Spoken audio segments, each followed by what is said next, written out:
la Turquie est donc une puissance en mer Noire. Et alors, la mer Noire, à l'heure actuelle, pourquoi elle s'intéresse à la mer Noire? Pas tellement au départ pour jouer à tout prix un rôle diplomatique, mais parce que sa sécurité est directement concernée. Bon, l'hypothèse d'une victoire de la Russie en Ukraine aurait des conséquences importantes et graves pour la Turquie, parce que la Turquie est aussi gardienne des détroits.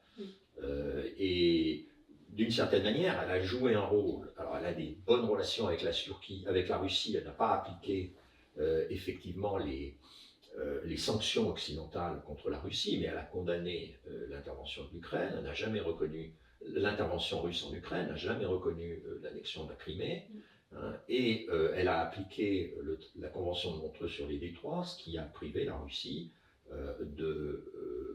finalement de la possibilité de faire pénétrer ses forces navales en mer Noire.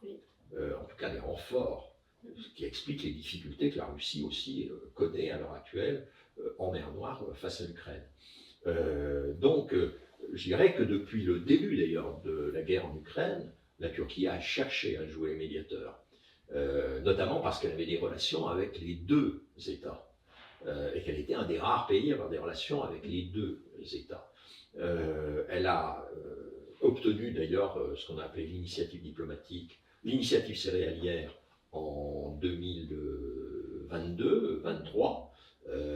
Ceci étant, cet accord qui a permis à l'Ukraine de se remettre à exporter ses céréales a été dénoncé par la Russie en bout d'un an, mais la Russie a du mal à empêcher les exportations céréalières parce qu'elle ne contrôle pas la mer Noire, justement.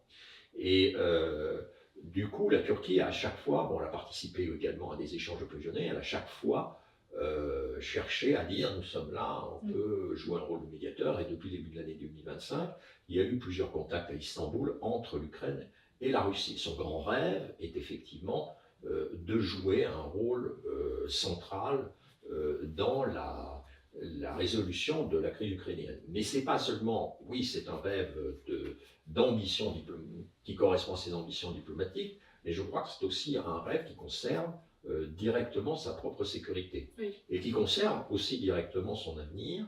Plus largement, quand vous parliez de la scène internationale, pourquoi? Parce qu'avec la nouvelle situation de conflictualité entre l'Europe et les États-Unis, le problème de l'Europe maintenant affiché, c'est de construire une défense européenne, et en réalité, la Turquie a deux fers au feu ici. Elle a sa relation d'un côté avec Trump, mais elle a aussi ses intérêts, sa sécurité à jouer dans une relation avec l'Europe, et notamment dans une participation à cette nouvelle défense européenne. Recep Tayyip Erdogan l'a dit très clairement en disant qu'il ne pouvait pas concevoir une défense européenne, effectivement, sans la Turquie, à la fois pour des raisons militaires, mais aussi pour des raisons stratégiques, on le disait. C'est une puissance en mer Noire, et elle contrôle les détroits.